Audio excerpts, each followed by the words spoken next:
Ya, terima kasih semua listener. Anda masih bersama kami di special program untuk hari ini, masih bersama talk show BKKBN, Badan Kependudukan dan Keluarga Berencana Nasional Provinsi Sulawesi Selatan. Dan sekali lagi nih smart listener, untuk Anda yang juga pengen gabung, pengen nanya-nanya ya tentang topik yang kita bahas untuk hari ini, remaja bermakna tanpa batas ya.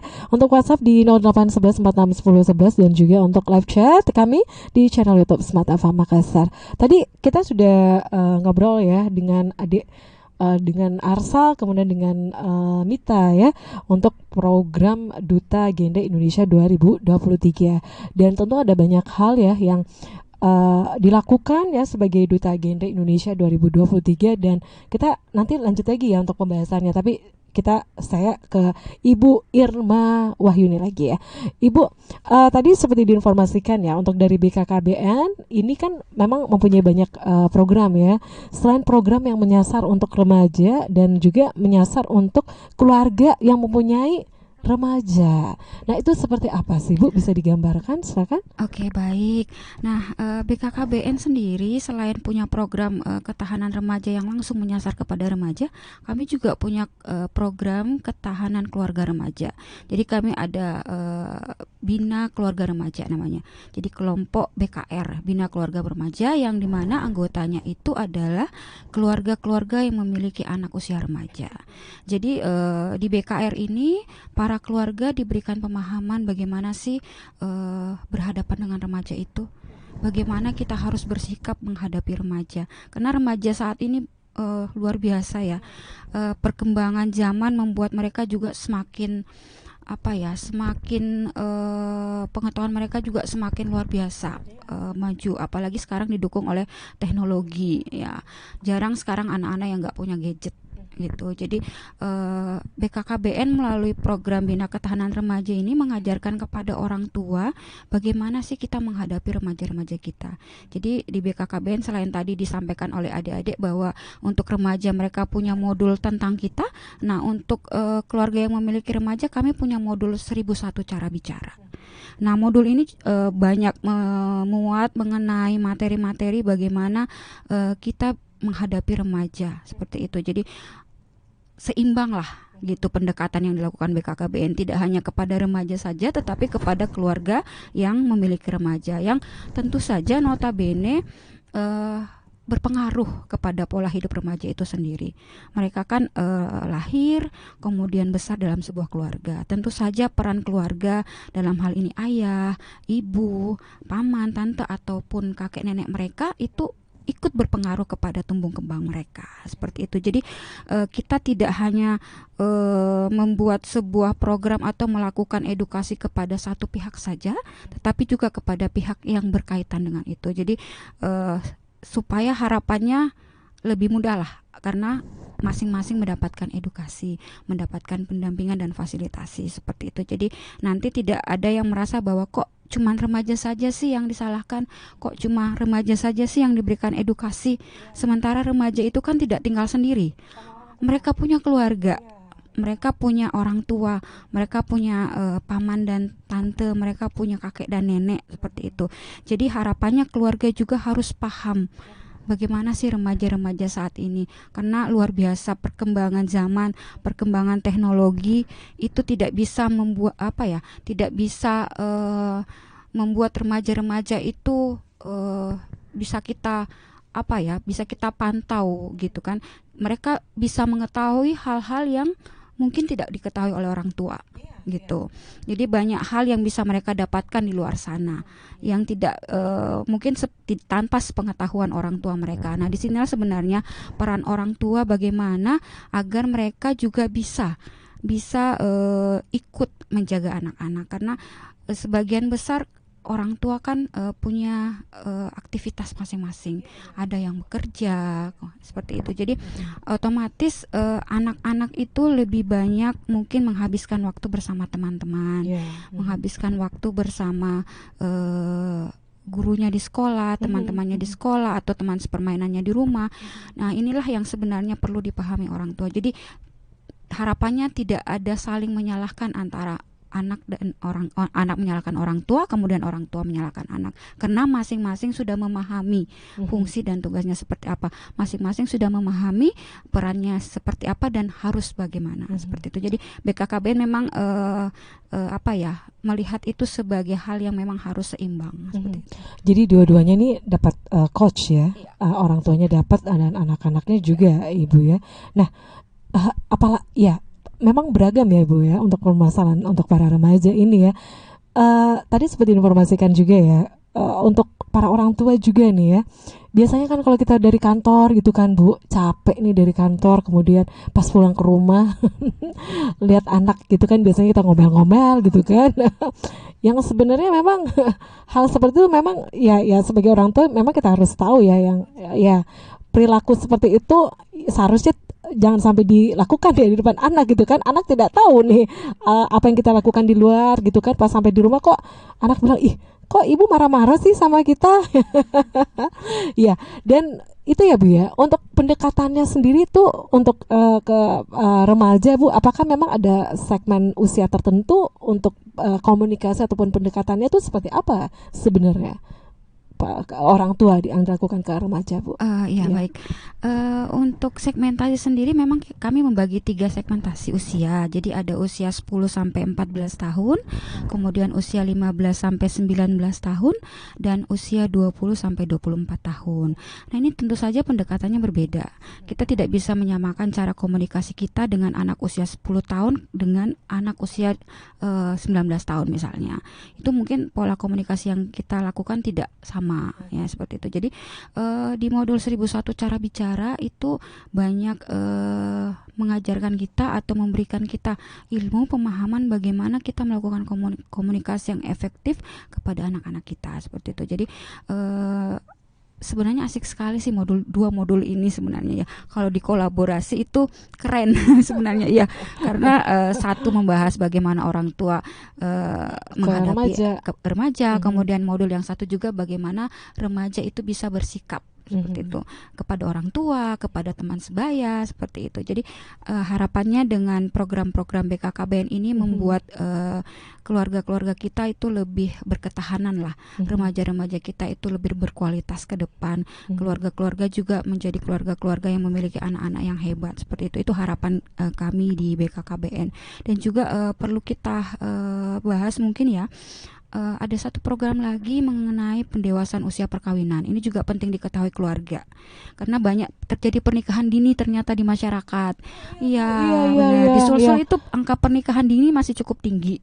Masih banyak anak yang menikah di bawah usia 19 tahun. Itu kan undang-undang kan harusnya tidak boleh menikah di bawah usia 19 tahun. Tapi kalau BKKBN itu kampanyenya 21-25.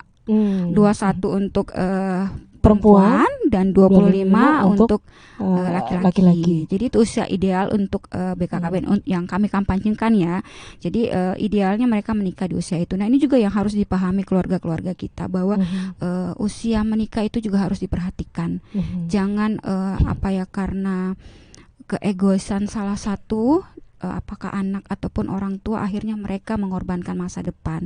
Mereka harus menikah di usia muda, padahal harapannya kan mereka bisa melanjutkan kehidupan mereka di fase berikutnya. Mereka bisa lanjut kuliah, kemudian mereka bisa bekerja, bersosialisasi dengan masyarakat, kemudian nanti akhirnya mereka siap untuk berkeluarga. Nah, inilah harapan kami yang terus kami kawal supaya proses-proses itu bisa mereka lalui dengan baik. Jadi kita berupaya juga agar usia kawin pertama di Sulsel itu tidak naik. Jadi kami punya target, Bu. Kami punya target itu usia menikah 21 indeksnya ya, 21. Jadi harapan kami rata-rata usia menikah wanita itu 21 tahun. Itu karena memang kampanye. Untuk target tadi seperti informasikan Ibu, kalau saat ini untuk pernikahan usia dini kan agak tinggi gitu ya. Untuk penurunannya sendiri apakah ada target atau gimana Bu? Kami kalau MUKP kami ada target, BKKBN ada target. Untuk Sulsel sendiri MUKP itu kami tahun ini itu harus 21. Jadi usia rata-rata menikah itu harus 21 tahun gitu. Jadi memang kami diberikan target oleh BKKBN Pusat untuk median usia kawin pertama itu di usia 21 tahun. 21 tahun itu untuk perempuan ya Bu ya. Kemudian untuk pria itu 25 tahun. Wow. Ini benar-benar ya untuk program dari BKKBN ini semuanya disasar Ibu ya untuk orang tua, kemudian untuk remajanya ya. Oke. Kita kembali lagi nih untuk program ketahanan untuk remaja tadi ya. Tadi sudah menjabat kurang lebih 1 tahun gitu ya dari Mita, kemudian dari Arza. Nah ini bisa dong cerita gimana pengalamannya pada saat turun langsung nih ke lapangan ya untuk bertemu dengan remaja yang mempunyai masalah, itu gimana sih untuk pendekatannya? Misalnya nih untuk usia apa ya? Ini pengalaman nggak mulai usia berapa yang berinteraksi dengan Mita dan juga Arza? Kalau kami targetnya memang Kak itu seluruhnya dari remaja, jadi mulai usia 10 tahun sampai 24 tahun Kak. Oke, 10 sampai 24 tahun. Berarti ya kalau 10 ada yang usia SD, SMP gitu ya. Yes. Ya. Sebenarnya untuk SD gitu ya. Nah, itu pendekatannya seperti apa sih? Ya. Oke Kak, jadi memang tadi sudah dikatakan bahwa BKKBN itu beruntungnya sudah membagi 3 segmentasi. Yang pertama adalah segmentasi remaja awal itu di usia 10 sampai 14 tahun. Kemudian untuk segmentasi remaja tengah itu di usia 15 sampai 19 tahun dan remaja akhir di usia 20 sampai 24 tahun. Nah, kadangkala biasanya ini yang antara awal dan akhir itu biasanya itu nggak dianggap remaja. Jadi yang di bawah itu biasa dianggap anak-anak kecil, terus yang di atas biasa sudah dianggap itu sudah dewasa, sudah dewasa. Padahal kalau BKKBN itu 10 sampai 24 tahun itu masih dalam lingkup remaja. Jadi memang kita harus benar-benar memperhatikan. Kenapa? Karena di 24 tahun otomatis dia sudah dilepas untuk menikah, untuk bersekolah dan sebagainya. Di usia 10 tahun mereka juga sudah harus siap untuk melakukan perubahan dalam dirinya, mulai dari perubahan psikis, fisik dan sebagainya. Karena di usia segitu, apalagi misal untuk perempuan yang notabene-nya perkembangannya itu lebih cepat dibandingkan dengan laki-laki, maka untuk itu Tegas Genre dan BKKBN khususnya itu menyasar ke usia tersebut. Nah, jika pertanyaannya tadi adalah tentang bagaimana sebenarnya metode kami untuk misal berinteraksi dengan anak yang usianya 10 tahun, 11 tahun yang mungkin masih SMP atau menjelang SD atau menjelang SMP. Nah, jadi memang kami itu menggunakan metode bermain sambil belajar. Jadi memang betul-betul kami tuh ketika sosialisasi ke anak kuliah pasti bakal beda ke anak SD SMP. Otomatis anak kuliah itu kalau kita misal edukasinya sambil bermain, mungkin mereka itu mainnya bakal beda jatuhnya, kayak mainnya tuh nggak sesuai harapan ya jatuhnya. Nah, ketika kita main sama anak SD atau anak SMP pasti jatuhnya memang drill bermain sama anak. Jadi memang betul-betul mereka itu lebih menerima edukasi kalau kita memang banyak mainnya, tapi mainnya itu kita lakukan edukasi sama seperti di modul tentang kita. Jadi modul tentang kita ini 3 segmentasi: berani, beraksi, dan berkolaborasi. Untuk anak 10 sampai 14 tahun itu namanya modul berani. Jadi di modul berani ini bagaimana tujuannya adalah supaya remaja itu nggak kaget tentang perubahan yang bakal terjadi dalam dirinya ketika dia sudah pubertas. Jadi otomatis bakal banyak terjadi perubahan. Misal saja mungkin remaja putri ketika menstruasi pertama dia kaget, kok tiba-tiba ada darah atau seperti apa. Terus misal si cowok atau si remaja putra ini misal mimpi basah, terus kayak dia nggak tahu ini mimpi seperti apa dan sebagainya, dan apa yang harus dia lakukan. Nah, untuk itu modul tentang kita ini hadir. Jadi kita melakukan edukasi tentang bagaimana supaya dia nggak kaget dan sebagainya. Itu kita nggak nanya langsung, kamu kaget nggak pada saat ini, terus kayak misal kamu jangan kaget bla bla bla, tapi kita bagaimana caranya supaya mereka bisa sharing dengan kita secara terbuka, karena kami merasa bahwa ketika kita melakukan sesuatu dengan seusia mereka, sesuai dengan metode yang ada pada usia mereka, itu jalannya itu lebih sesuai. Jadi apa yang kita harapkan terus apa yang mereka ingin ceritakan itu sampai. Jadi namanya itu komunikasi yang efektif. Jadi teman-teman yang bercerita itu sampai, terus kami yang memberikan solusi pun sampai. Sebenarnya pun tugas genre sekali lagi adalah menjadi pendengar dan pemberi solusi. Meskipun kadangkala sebenarnya remaja banyak juga yang sebenarnya tidak butuh solusi, mereka hanya butuh didengar. Betul sekali. Jadi untuk itu sekarang juga kan temanya remaja bermakna tanpa batas. Jadi memang bagaimana sebenarnya remaja ini bisa ikut andil dalam semua hal, termasuk di rumah, di lingkup terkecil itu ada lingkup keluarga. Misal saja hal terkecilnya adalah mereka disuruh pilih hari ini mau makan apa ya. Misal ternyata ketika orang tua sudah berani bertanya ke anaknya seperti itu, maka secara tidak langsung mereka sudah menerapkan partisipasi itu. Mereka sudah memaknai segala apa yang dikatakan oleh anak tersebut. Atau misal kayak kamarmu kayaknya mau dicat baru deh, kamu mau catnya warna apa? Terus kayak, tapi misal saya tanya seperti tiba-tiba bapaknya nyerocos warna hitam mau, atau misal warna putih saja, kenapa mau warna pink, kenapa anak cewek harus warna pink dan sebagainya. Seperti itu yang memang biasanya membuat anak itu bad mood, sudah kayak sudah mi, jadi kayak pasti dia bilang, oh sudah bapak aja yang atur, ibu aja yang atur, ya sudah selesai, seperti itu mungkin. Atau bisa juga kalau hari Sabtu, Minggu, jangan terus tidur, Iya. bersihkan dulu kamarmu. Ya sebenarnya itu adalah kewajiban anak ya Kak, tapi memang kadang-kala memang sekali lagi usia anak di usia 10 sama 24 tahun itu nyuruhnya pasti beda. Usia 24 tahun misal 21 sampai 24 tahun ini pasti ketika kita nggak nyuruh pun, kalau mereka sudah punya kepekaan terhadap lingkungannya, maka mereka akan kerja sendiri. Kalau saya 10 tahun terus kayak kita bilang, wih kenapa main HP terus, kenapa di kamar terus mereka mau kerja apa kalau kamu nggak nyuruh, seperti itu. Mungkin bukan tugasnya orang tua untuk nyuruh-nyuruh, harusnya kan tugasnya orang tua adalah mendampingi, membina, menyayangi dan sebagainya. Itu ada namanya 8 fungsi keluarga, betul-betul harus diterapkan sama keluarga. Kenapa? Karena sekali lagi, kalau misal anak itu adalah peniru terbaik. Jadi ketika apa yang dilakukan sama orang tuanya itu yang bakal dilakukan sama anaknya nanti. Jangan sampai misal hari ini edukasi atau pola asuh dari orang tuanya misal patriarki, misal kayak menyudutkan perempuan, yang nanti makan duluan adalah anak laki-laki, nanti anak perempuan di dapur sama mama, kayak seperti itu. Iya betul. Atau misal nanti bapak duluan yang makan, nanti anak-anak sebentar. Atau misal di pesta perkawinan nih, biasanya saya lihat kayak anak-anak di belakang saya duduk, nanti orang tua di depan, meskipun mungkin kalau kita berpikirnya itu adalah secara adat dan norma, tapi setidaknya mereka bisa difahamkan bahwa kenapa mereka harus duduk di belakang, padahal tidak seperti itu. Mungkin itu Kak. Jadi remaja juga harus tahu gitu ya, kenapa sih, bagaimana juga bersikap ya kepada orang tua, kepada sesama mereka gitu ya. Dan ini ya, kalau saya perhatikan juga nih untuk anak usia SMP itu kan biasanya kalau dibilangi begitu kan, itu kesannya kayak suka membantah begitu ya. Itu bagaimana pendekatan seperti itu ya, Mita? Ya, terima kasih banyak Kak. Jadi kalau kayak semacam anak SMP itu kan kita kembali lagi dalam genre itu kita sudah implementasikan tentang modul tentang kita. Jadi kita sebagai generasi berencana, bagaimana caranya menciptakan ruang aman dan nyaman bagi remaja, tidak hanya sebagai pendengar tapi kita sebagai pemberi informasi. Jadi kita ini identik dengan KIE, komunikasi, informasi, edukasi, seperti itu. Jadi segmentasinya juga sudah terbagi antara umur 10 sampai 14, 15 sampai 19, 20 sampai 24. Jadi dalam modul itu ini Kak, kita tidak hanya mengedukasi tapi kita bermain. Nah, dalam permainan inilah terdapat informasi. Misalnya masa pubertas itu identik dengan apa pada perempuan dan laki-laki. Terus bagaimana caranya kita menyiapkan kehidupan berencana, apa-apa saja sih 8 fungsi keluarga. Dan sebenarnya key poinnya remaja itu bisa berkembang dengan baik adalah dari orang tua itu sendiri. Orang tua harus bisa menciptakan juga ruang aman dan nyaman nih bagi anaknya. Tidak hanya kita sebagai antara sesama remaja, tapi orang tua juga harus mampu menciptakan ruang aman dan nyaman bagi anaknya. Misalnya seperti apa tuh? Nah, misalnya nih Kak, kalau misalnya gimana nih? Iya. Langsung ya.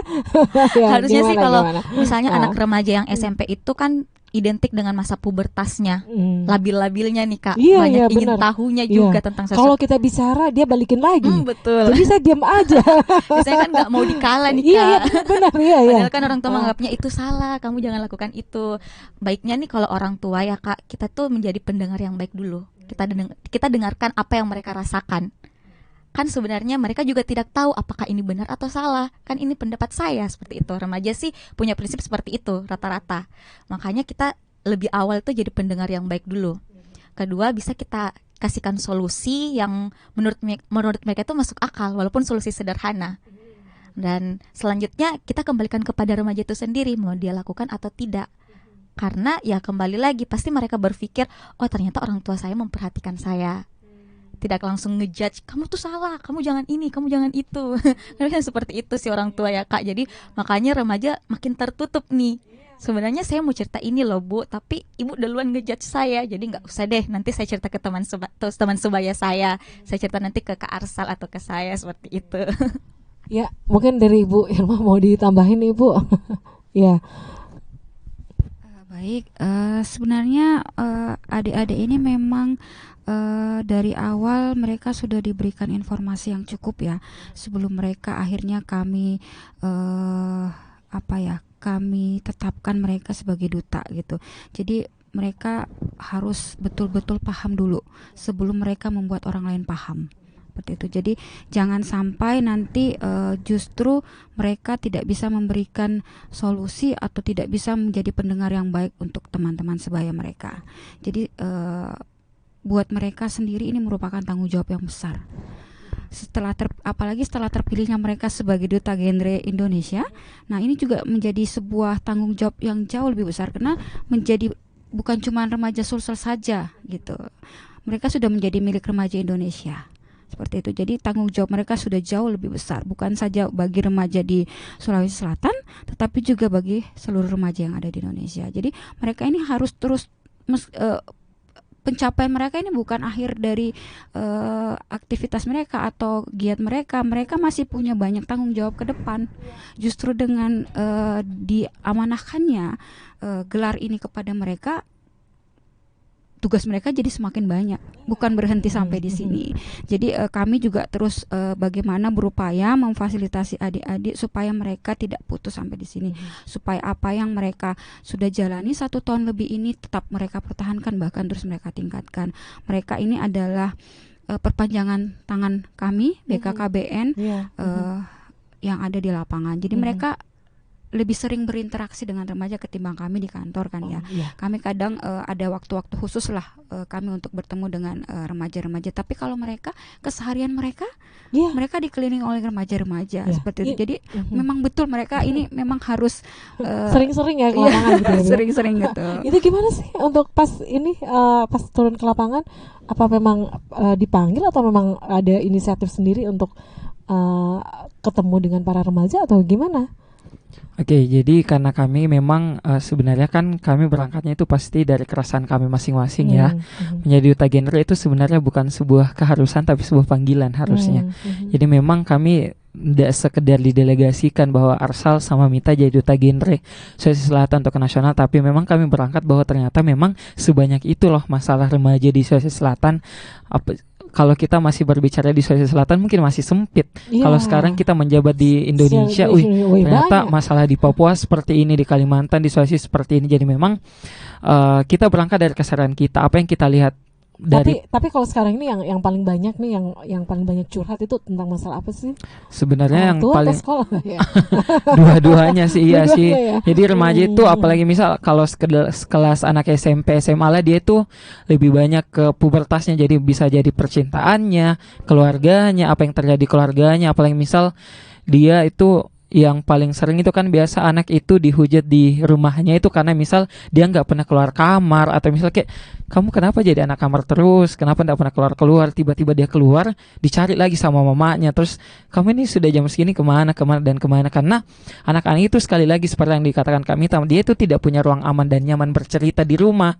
Jadi memang remaja SMP SMA itu harus dipush bagaimana mereka bisa cerita ke mamanya, cerita ke ayahnya, cerita ke kakak dan ke adiknya apa yang dia rasakan. Misal saja sekecil apa ya, ibu atau ayahnya bertanya di sekolah tadi belajar apa yang dilakukan sama gurunya, atau misal kayak di sekolah tadi makan apa dan sebagainya. Nah, anak-anak itu pasti merasa diperhatikan, bahwa ternyata seperhatian ini orang tuaku, daripada misal dia gimana misalnya misalnya pertanyaan yang kayak bikin bad mood itu, misal dia hanya bertanya 1 kali dalam 1 semester, kenapa nilaimu turun? Atau kayak misal itu iya benar. Kalau anak SMA misal tadi katanya tetangga kamu digonceng sama ini misal. Nah pas itu si remajanya itu pasti bakal bad mood, kayak kamu saja yang tidak perhatikan saya, kamu sibuk di kantor, kamu sibuk ngapa-ngapain, terus kayak tiba-tiba ada sesuatu hal yang menurutnya salah dia lakukan, baru dia dijudge seperti itu. Jadi remaja itu sekali lagi mereka tuh didengar dulu. Jadi jangan sampai kayak misal baru dilihat atau misal baru praduga dari tetangga-tetangga sekitar, tiba-tiba sudah dikurung di rumah, HP-nya disita. Kayak misal seperti itu kan, mungkin orang tua menganggap bahwa HP itu adalah penyebab utama, dan kami pun juga merasa itu. Tapi kadang-kala memang HP itu adalah penghibur diri untuk remaja, karena misal ya kita harus tahu bahwa beda zaman, beda orang, beda zaman yang kayak beda kebutuhan lah istilahnya. Jadi memang kebutuhan anak zaman sekarang karena mereka lahir memang full teknologi, ya mereka hidupnya dengan teknologi. Beda mungkin dengan zaman dahulu, nenek dan kakek kita pasti mereka lahir tidak dengan teknologi. Mereka di masa tua baru kenal teknologi, jadi mereka bakal terbiasa untuk itu. Jadi memang anak-anak bukannya dibiasakan untuk tidak main HP, tapi dibiasakan untuk gunakan waktu lowongnya, gunakan waktu selebihnya dari mereka belajar di sekolah untuk cerita, untuk bermain. Karena apalagi misal anaknya ibu misal usia 10 sampai 15 tahun, misal mereka anak SMP terus mereka dibatasi mainnya. Nanti jam segini ndak usah main, nanti jam segini waktunya belajar ya, bla bla bla. Seperti itu ya? Iya. Ada seperti itu kan? Banyak. Jam begini harus les ini, les ini. Jadi untung kalau nggak nuntut, kayak misal pulang dari sini habis ini mengaji, terus habis itu les ini kayak. Padahal sebenarnya misal si anaknya nggak suka, misal kayak disuruh les piano, tiba-tiba anaknya sukanya menyanyi, misal kayak, wih itu untuk itu harus memang didengar Kak, sebenarnya itu sih kuncinya. Terlalu banyak tuntutan ya dari para orang tua ya. Jadi memang untuk pendekatannya memang ada pertanyaan-pertanyaan tentu yang simpel ya, yang sebenarnya itu yang anak-anak suka gitu ya. Untuk pertanyaan yang jangan yang langsung menjurus. Benar. Kenapa nilaimu turun sekali? Jadi untuk pertanyaan-pertanyaan simpelnya, misal tanya keadaannya gimana, gimana kamu hari ini, apa sih yang kamu rasakan gitu kan? Yes. Oke. Mau ditambahin Mita sebelum kita closing? Ya. Iya sih Kak, kalau dari saya sendiri tuh sebenarnya remaja ini tuh bagaimana bisa menjadi remaja yang bermakna Kak. Kita tuh identik dengan penuntutan bahwa kita harus menjadi meaningful youth participation, remaja yang bermakna. Jadi kita tidak hanya sebagai objek nih. Kan tadi Kak Asla sempat singgung yang anak-anak tuh biasanya duduk di belakang, yang para orang tua atau orang dewasa di depan aja duduknya. Sebenarnya kita ini remaja butuh ruang juga loh. Kita nggak harus selalu dijadikan objek. Bagaimana kita dijadikan subjek, pelaku dan pengambil setiap keputusan. Terus bagaimana juga kita diberikan suara untuk bebas berpendapat. Maka dari itu interaksi antara orang tua dan anak juga berikan ruang ke anaknya nih. Berikan ruang mereka untuk bercerita apa yang mereka rasakan, seperti itu sih Kak. Menjadi remaja yang berdaya gitu ya. Oke. Baik, kita ada pertanyaan satu nih, saya coba baca ya. Apakah ada program pelatihan khusus yang ditujukan untuk melatih pemuda sebagai duta genre BKKBN katanya? Ya. Ibu? Baik, BKKBN, khususnya BKKBN Sulsel, setiap tahun kami punya kegiatan untuk melatih adik-adik, khususnya kalau kami punya fokus itu kepada kelompok PIK remaja. Jadi anggota-anggota PIK remaja itu kami berikan edukasi lebih awal, memberikan pemahaman terkait modul-modul yang ada pada kami sebelum nanti mereka diperbolehkan untuk mengikuti duta genre, lomba duta genre seperti itu. Jadi memang kami memfasilitasi mereka untuk mendapatkan edukasi terlebih dahulu. Jadi sebelum mereka mengikuti ini memang ada tahapan-tahapan. Jadi ada informasi-informasi yang harus mereka ketahui lebih dahulu. Karena tidak bisa juga mereka langsung ikut pemilihan tanpa mengetahui program-program yang ada di BKKBN, karena itu yang akan nanti mereka implementasikan ke depan. Jadi kalau mereka tidak paham, tentu saja pada saat mengikuti lomba mereka tidak akan bisa mengikuti lomba itu dengan baik. Karena apa? Karena mereka buta sama sekali terkait program BKKBN. Jadi memang kami setiap tahun itu ada program pendampingan, program edukasi kepada remaja, khususnya anggota PIK remaja yang ada di kabupaten kota. Jadi kami selalu mengundang adik-adik dari PIK remaja dari 24 kabupaten kota yang ada di sekolah-sekolah untuk mengikuti kegiatan pendampingan atau pemberian edukasi dari BKKBN seperti itu. Jadi mereka terinfo sebelumnya terkait program-program kami. Itu 1 tahun sebelumnya ya Bu untuk informasinya, sosialisasinya. Iya, betul. Oke. Baik. Untuk informasi untuk duta genre ini itu informasinya bisa didapatkan di sosial media dari BKKBN ya? Iya, ada di sosial media resmi kami BKKBN Sulsel, ada di Instagram, ada di YouTube seperti itu. Di Instagram adik-adik Forgen juga ada biasanya. Oke, kita sampai untuk segmen yang terakhir nih dari perbincangan kita untuk hari ini, remaja bermakna tanpa batas. Masih ada yang disampaikan dari Mita dan juga dari Arsal? Apa nih pesannya untuk remaja-remaja yang ada di luar sana nih, yang juga menonton kita ya di sore hari ini, silakan. Oke, closing statement ya Kak. Mhm. Jadi sebenarnya kami hadir hari ini bukan untuk menjadi guru teman-teman, tapi kami hanya ingin menjadi teman dari teman-teman sendiri. Kami duduk di sini, kami bercerita di sini bukan karena kami merasa benar, tapi kami merasa bahwa masih banyak hak remaja yang harus dipenuhi oleh semua orang. Partisipasi remaja yang bermakna tidak akan pernah didapatkan ketika hanya satu orang yang melangkah.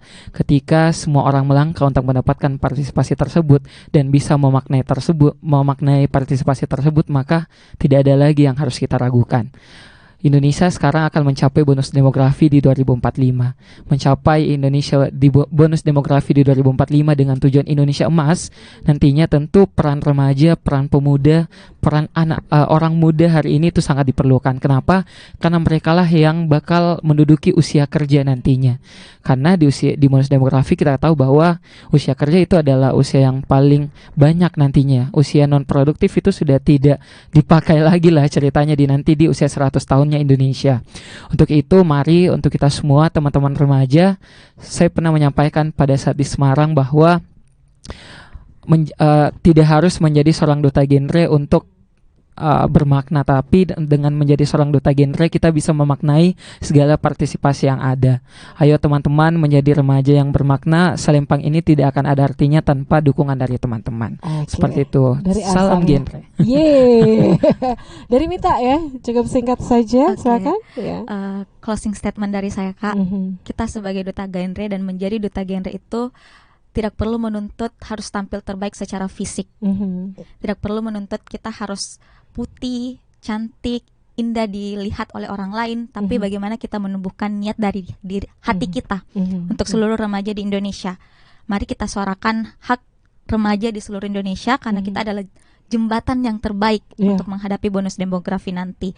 Dan saya yakin seluruh remaja Indonesia juga berkeinginan melihat Indonesia menjadi lebih baik ke depannya.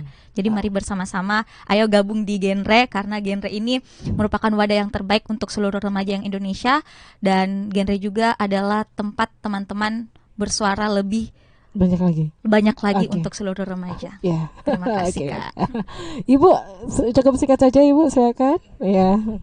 Baik, terima kasih. Nah, untuk adik-adik remaja yang ada di seluruh Indonesia, khususnya yang ada di Sulawesi Selatan, ayo kita maknai hidup kita, jadikan hidup kita lebih bermakna dengan mengikuti program-program pemerintah, khususnya bagaimana kita mendewasakan usia perkawinan. Jangan menikah muda, jaga kesehatan, perhatikan asupan gizi, karena generasi-generasi berkualitas akan lahir dari adik-adik semua.